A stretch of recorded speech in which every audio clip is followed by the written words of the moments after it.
Hi, good afternoon. Okay, so ரொம்ப நாளா நீ ஏன் டேட்டா அப்டேட் பண்ணல, டேட்டாவை பற்றி ஏன் டீட்டெயிலாக போடலை அப்படிங்கிறத நிறைய பேர் கொஸ்டினாக கேட்டுக்கிட்டு இருந்தீங்க. ஸோ நான் ஏன் போடலை அப்படின்னு கேட்டிங்க அப்படின்னா, அதை போட்டதுனால ஏதாவது யூஸ் இருக்கா, யாருக்காவது யூஸ் இருக்கா அப்படிங்கிறத நம்ம பார்த்தோம். பெருசாக யாருமே அதுக்கு ரெஸ்பான்ஸ் கொடுக்கல, அதனால தான் போடலை அப்படிங்கிறதையே நான் இதை சொல்லிக்கிறேன். பட் வாங்க, ஓகே, இப்போ ரொம்ப நாள் கழிச்சு அந்த வீடியோ போடுறேன், இந்த டேட்டா பற்றி நான் அப்டேட் போடுறேன். ரொம்ப சிம்பிள். மார்க்கெட் மார்க்கெட் என்ன கீழே போயிட்டு இருந்துச்சு, 21,000 வந்துடும், 18,000 வந்துடும், 17,000 வந்துடும் அப்படின்னா நிறைய பேர் பேசிக்கிட்டு இருக்காங்க. அது எங்க ஆஸ் அ ட்ரேடரா, ஓகேவா, அது எங்க வேணா வரட்டும், அது மேலே போகுது கீழே போகுது, மூவ்மெண்ட் கொடுத்தா சரி, ஓகேவா. இப்போ நீங்கள் ஆப்ஷன் பையரா இருக்கீங்க அப்படின்னா அது மூவ்மெண்ட் கொடுத்தா போதும், அது மேலே போகட்டும் கீழே போகட்டும், பிரச்சனையே கிடையாது. ஒருவேளை நீங்க இன்வெஸ்டரா இருக்கீங்க, ஓகே, இன்வெஸ்டரா இருக்கீங்க, பியரிஷ் மார்க்கெட் வருது அப்படின்னா அந்த இடத்துல நீங்க ஹெட்ஜிங் பண்றதுக்கு புரிஞ்சுக்கணும். அது எப்படி ஹெட்ஜிங் பண்றதுக்கான வீடியோ நம்ம முன்னாடி போட்டிருக்கோம். எப்படி பியர் மார்க்கெட்டை சர்வே பண்றது அப்படிங்கிற வீடியோ போட்டிருக்கோம், அதை நீங்க பாருங்க. பட் நீங்க ட்ரேடரா நீங்க உங்களுக்கு தெரிஞ்சக்கூடிய விஷயம் ரெண்டே விஷயம் தான். மார்க்கெட் மேல போகுமா கீழே போகுமா, ரொம்ப சிம்பிள். நம்ம டேட்டாக்கு வரீங்க, ஓகேவா. நான் ஃபர்ஸ்ட் ஸ்டாக் ஆப்ஷன்ல காமிச்சிடுறேன், ரொம்ப சிம்பிள் தான். இதுல ஒரு சில பர்டிகுலர் ஸ்டாக்ஸ் வருது, ஓகேவா. ஸோ இப்போ பாருங்க, டாடா ஸ்டீல் சிஇ இருக்கு, ஓகேவா. 155 சிஇ, 159 சிஇ, இதில் தெரியும் நினைக்கிறேன், 160 சிஇ, ஓகே, 160 சிஇ, இந்த மாதிரி கண்டினியூஸாக சிஇயா இருக்கு. 152 சிஇ, கரெக்டா.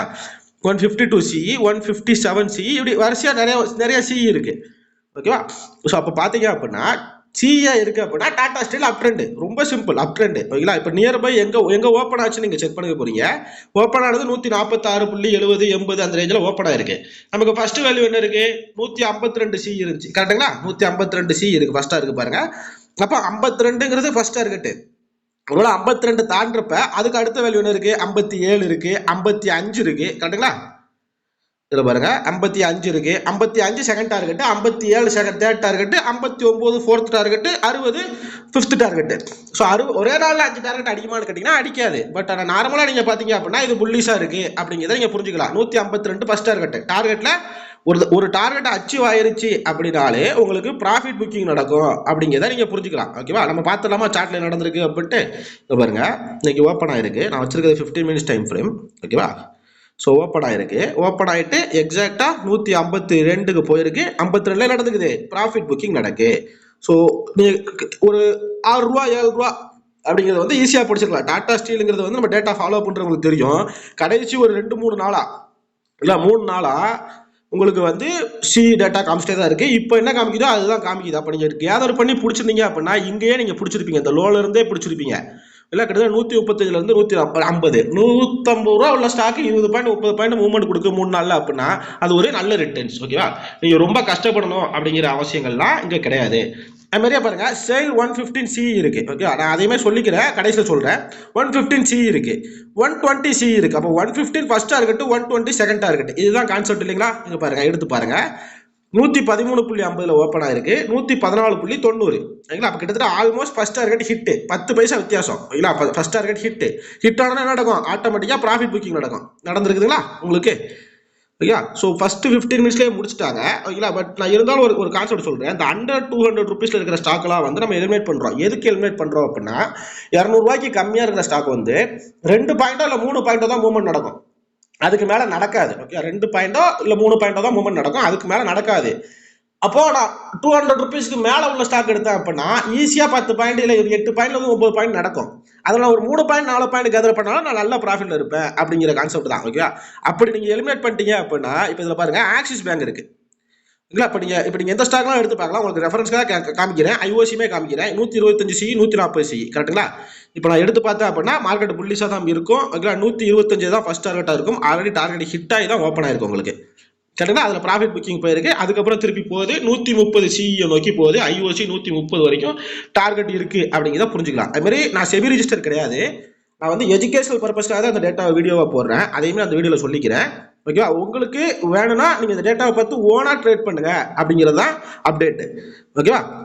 அப்படிங்கிறது தான் அப்டேட். ஸோ ஆக்சிஸ் பேங்க் வந்துடலாம், 1040 சி. அப்போ நமக்கு டார்கெட் என்ன, 1040 தான் ஃபர்ஸ்ட் டார்கெட், கரெக்டுங்களா. எடுத்து பார்ப்போம் 1040 ஹிட்டா இருக்கா இல்லையான்னு. 1022 ஓப்பன் ஆயிருக்கு, 1040 வரைக்கும் போயிருக்கான்னு கேட்டீங்கன்னா போயிருக்கு, ஓகே. அந்த இடத்துல ப்ராஃபிட் புக்கிங் கண்டிப்பா நடந்திருக்கு, இங்க பாருங்க உங்களுக்கு தெரியும் நினைக்கிறேன், ஸோ மோஸ்ட்லி ஓகேங்களா ₹1.50 டிஃபரன்ஸ் வருது. எதுக்குன்னா ஃபியூச்சருக்கும் கம்பேர் பண்ணுற போது ஓகேங்களா ஈக்விட்டிக்கும் ஒரு 10 பைசா 20 பைசா இல்லைங்கிறது ₹1 ₹2 தான் டிஃபரன்ஸ் இருக்கும். மேபி இந்த டார்கெட் ஃபியூச்சரில் அச்சீவ் ஆயிருக்கலாம். ஓகேவா? So 1040ங்கிறது target. ஸோ அப்போ நீங்கள் பார்த்தீங்க அப்படின்னா 1040ங்கிறத பேசிக்காக நீங்கள் என்ன லெவலில் பிடிச்சிருப்பீங்க, லோ லெவலில் இருந்து நீங்கள் பிடிச்சிருப்பீங்க. ஓகேங்களா? ஸோ இங்கே ஸ்டாப் லாஸ் எங்கே போடுறது, என்ட்ரி எங்கே எடுக்கிறது அப்படிங்கிறதுக்குலாம் அது பெரிய கான்செப்ட் இருக்குது. அந்த கான்செப்ட் கற்றுக்கணும் அப்படின்னா எனக்கு நீங்கள் வாட்ஸ்அப்பில் மெசேஜ் பண்ணுங்கள், நான் உங்களுக்கு வந்து அப்டேட் பண்ணுறேன். ஓகேவா? ஸோ இது வந்து ஆக்சிஸ் பேங்க். அது மாதிரி ஹிண்டால்கோ பாருங்க 700 CE இருக்கு. ஸோ காலையில் வேற டேட்டாலாம் இருந்துச்சு ஹிண்டால்கோல, பட் வந்து 700 CE இருக்கு. அப்போ 700 வரைக்குமே உங்களுக்கு வந்து டார்கெட் இருக்குன்னு தான் அர்த்தம். ஓகேங்களா? 664 ஓப்பன் ஆயிட்டு 687 வரைக்கும் போயிருக்கு. பட் ஓகேங்களா ஒரு ரீச் நேற்று 680 CE வந்து நேற்று இருந்துச்சு. அப்போ 680 ரேஞ்சில் உங்களுக்கு ப்ராஃபிட் புக்கிங் நடக்கும் அப்படிங்கிறத புரிஞ்சுக்கலாம். ஈவன் தோ ஓகே கேப் அப்பில் ஓப்பன் ஆயிருக்கு, அந்த கேப்பை ஃபில் பண்ணிட்டு ஆட்டோமேட்டிக்காக டார்கெட்டை நோக்கி போயிருக்கு. பாருங்க கிளியர் புல்லிஷ். இன்னுமே 700 வரைக்கும் டார்கெட் இருக்கு. இப்போ இந்த ப்ராஃபிட் புக்கிங் முடிஞ்சோடனே நீங்கள் என்ன பண்ணலாம், அது லோ வந்து ஸ்டாப் லாஸ் போட்டு 700 வரைக்கும் நீங்கள் ட்ரையல் பண்ணி எடுத்துட்டு வரலாம். இதுதான் மெயின் கான்செப்டாக இருக்கும். ஓகே மெயின் கான்செப்டாக இருக்கும். 700 வரைக்குமே நமக்கு டார்கெட் இருக்கு. ஓகே ஸோ ஹிண்டால்கோல ஓகே ஹிண்டால்கோல நோட் பண்ணிக்கோங்க. அதுமாரி ஹிண்டால்கோ விட்டீங்க அப்படின்னா ஜியோ ஃபினான்ஸ் பாருங்க 260 CE இருக்கு. பட் அதோட ப்ரீமியம் வந்து ரொம்ப கம்மியாக இருக்கு.